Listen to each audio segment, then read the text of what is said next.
Hello friends, welcome to my channel truth of share market. So discuss कर लेते हैं Bajaj finance आज क्यों गिरा है, वो भी 3.5%। तो एक इसका आईपीओ आ रहा था एंड आईपीओ आज लिस्ट हुआ और तब तक आईपीओ आने से पहले इसने काफ़ी अच्छा मूवमेंट दिया। कितना मूवमेंट दिया?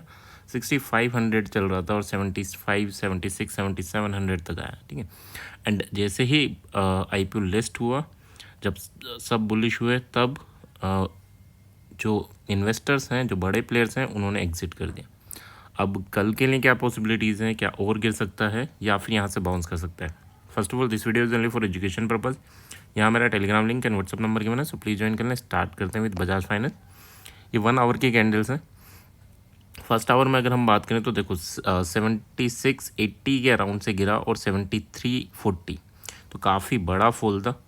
एंड उसके बाद ये उठने की कोशिश करी बट यहीं कंसोलिडेशन कर गया। ठीक है, ये लेवल इंपॉर्टेंट है। यहाँ पहले भी सपोर्ट लेके गया था बट अगर ये ब्रेक होता है तो 7210 फर्स्ट टारगेट रहेगा, जहाँ इसने पहले सपोर्ट लिया था। बट यहाँ तक तो ठीक है, यहाँ तक तो गिरेगा, है ना। बट ये लेवल अगर टूटता है तो फिर आपको बड़ा फॉल देखने को मिलेगा 7035 एंड देन 6900। ठीक है, तो ये दो टारगेट रहेंगे डाउनवर्ड डायरेक्शन में। अगर ये गिरना स्टार्ट होता है और 2-3 दिन में ये अचीव हो जाएंगे अगर ये लेवल टूटता है। देखो, बेरिश कब होना है? जब लेवल टूटे। लेवल नहीं टूट रहा, ऊपर है और हम ज़बरदस्ती बेरिश हों, ये गलत है ना। बुलिश कब होना है? 7444 अगर टूटता है, यानी 45 या 50 लेके चलना। 50 अगर टूटता है तो फिर हम बुलिश हो सकते हैं for the target of 7575 and then 7675 के लिए। ठीक है, तो ये दो टारगेट अपवर्ड डायरेक्शन में रहेंगे। अगर टूटे तो ये भी हो सकता है कि ये यहाँ आया, कंसोलिडेशन किया, थोड़ा सा बाउंस करे, 7444 या 45 या 50 तक जाए और उसके बाद नीचे आए, फिर ब्रेक करें। ठीक है, तो दोनों पॉसिबिलिटीज़ हैं, या तो डायरेक्ट ब्रेक करे या इसके यहाँ टच करके नीचे आए।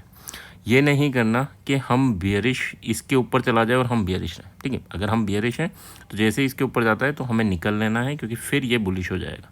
ठीक है, तो क्लियर रखना है कि अगर ये लेवल टूटता है तो बियरिश होना है और ये ब्लू लाइन टूटती है तो हमें बुलिश हो जाना है।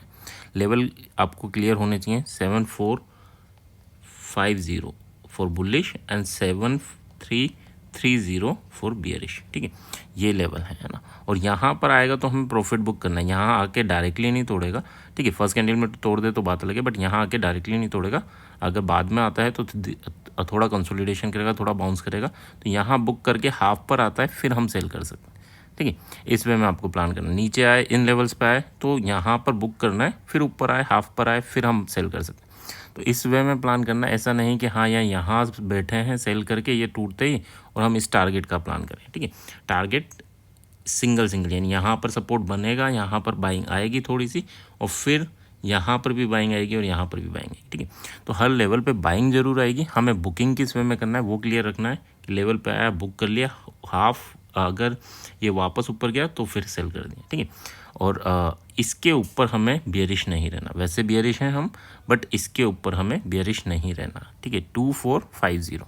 ठीक है, तो ये भी ले सकते हैं कि 50 के ऊपर अगर 15 मिनट भी रुका तो हम हट जाएंगे। ठीक है, ये तो ही सिंपल बात। बट एक और चीज़ होती है कि फेक ब्रेकआउट दिखाना, कि ऊपर गया और नेक्स्ट कैंडल में नीचे आ गया, तो that is a fake breakout. नीचे जाए और नेक्स्ट कैंडल में ऊपर आ जाए तो फिर दैट इज़ फेक ब्रेकडाउन। तो इस कंडीशन में क्या है कि हमें यहाँ पर निकल जाना है। तो वापस रेंज में आ गया तो निकल जाना है, फिर बेरिश नहीं बन के रहना। ठीक है, फिर हमें इस एसएल का वेट नहीं करना, छोटे से एसएल पे ही निकल जाना। तो आई होप यहाँ तक चीज़ें क्लियर होंगी कि किस वे में हमें इस स्टॉक को ट्रेड करना है कल के लिए और परसों के लिए। सो आई होप यहाँ तक चीज़ें क्लियर हैं। तो please like and comment. Thank you.